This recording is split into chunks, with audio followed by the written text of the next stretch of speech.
Hey guys, আমি অর্ণব আর এই ভিডিওতে আমি একটি হিন্দি সিনেমার খুবই শর্ট রিভিউ দেবো। সিনেমাটির নাম হচ্ছে হারামি।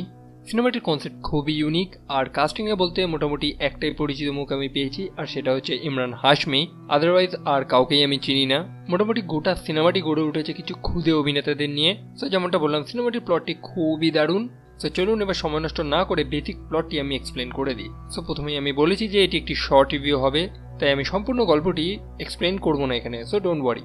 গল্পটি গড়ে উঠেছে বেশ কিছু বাচ্চা কাচ্চাদের নিয়ে, যারা মুম্বাই স্টেশনে পকেটমারি করে। তবে এদের একটা বড় র্যাকেট রয়েছে, মানে এই পকেটমারদের নিজস্ব এলাকাও রয়েছে।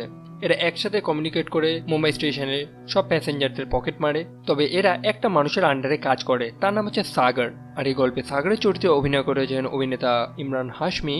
সাগর একজন শিক্ষিত মানুষ, দুর্দান্ত ইংরেজি তার, এবং শুধু তাইও নয়, তার আন্ডারে যে কটা বাচ্চা কাজ করে তারা প্রত্যেকেই মোটামুটি ইংলিশ বলে এবং জানে, এবং সাগর তাদের প্রত্যেকে ইংরেজি শিখিয়েছে। তবে গল্পে সাগরের ব্যাকগ্রাউন্ডটা তেমনভাবে এক্সপ্লেন করেনি। তবে এইটুকুনি জানতে পেরেছি যে সাগর একটা সময় সেই এলাকার একটি বড় ইংলিশ টিচার ছিল। তবে কিছু একটা ট্র্যাজেডি হয়েছে, যার ফলে সাগর সেই লাইনটি ছেড়ে এরকম একটি কালো জগতে চলে এসেছে। সাগরের একটি পা ল্যাংড়া, কিভাবে ল্যাংড়া হয়েছে সেটাও সিনেমাতে দেখায়নি। তো যেমনটা বলেছিলাম যে সাগরের আন্ডারে বেশ কিছু ছেলেপেলে কাজ করে, এবং এই প্রতিটি ছেলেই অনাথ, যাতে সাগর ছোট থেকে খাইয়ে পড়িয়ে ট্রেনিং নিয়ে মানুষ করেছে, এবং তারা যখন একটু বড় হয় তাদের পকেটমারির কাজে লাগিয়ে দেয়। সেই গোটা এলাকায় সাগরের দারুণ ক্ষমতা, এবং মোটামুটি পুলিশ, সাধারণ মানুষ এবং লোকাল গুন্ডারাও তাকে খুবই রেসপেক্ট করে। মানে বলতে গেলে সেই গোটা এলাকার একটি ওয়েল নোন পারসন। আমরা সিনেমাটি থেকে জানতে পারি যে কটি বাচ্চা সাগরের আন্ডারে কাজ করে প্রত্যেককেই তাদের মা বাবা অনাথ আশ্রমে বা সাগরের কাছে ফেলে রেখে চলে গিয়েছে। আবার অনেকের হয়তো মা বাবা নেই, এবং সাগর প্রত্যেকেই বড় করেছে কিন্তু তাদের কারোরই নাম দেয়নি।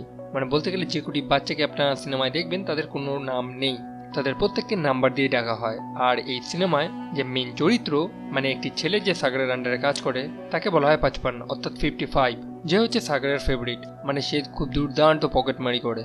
তারা সাধারণ পকেটমার হলেও তাদের বেশ কিছু রুলস রয়েছে, যেগুলো সেই বাচ্চাগুলো চাইলেও ভাঙতে পারবে না, এবং যে রুলসগুলোকে সাগর নিজে সেট করেছে।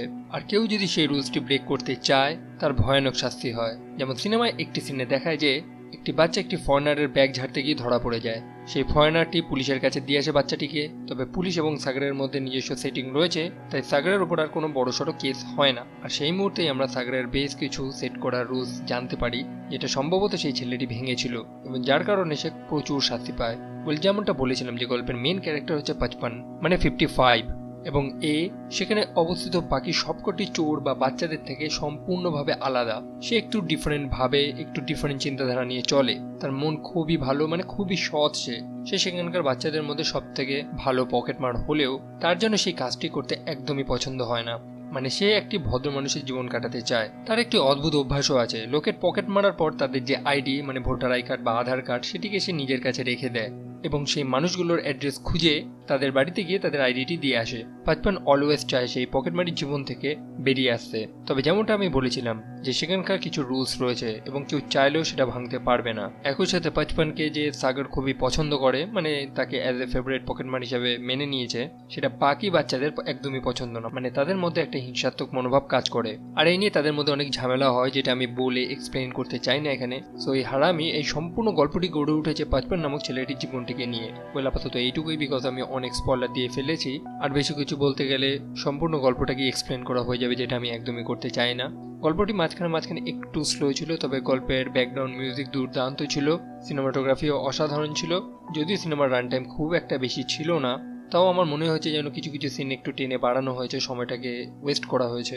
আদারওয়াইজ সিনেমাটা বেশ দারুণ লেগেছে আমার, আর আমি হাইলি সাজেস্ট করবো সবাইকে দেখার জন্য।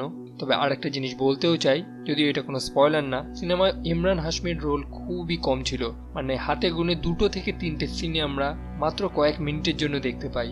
জাস্ট কিছু একটা কথা বলে সে, ব্যাস, তার সিন শেষ।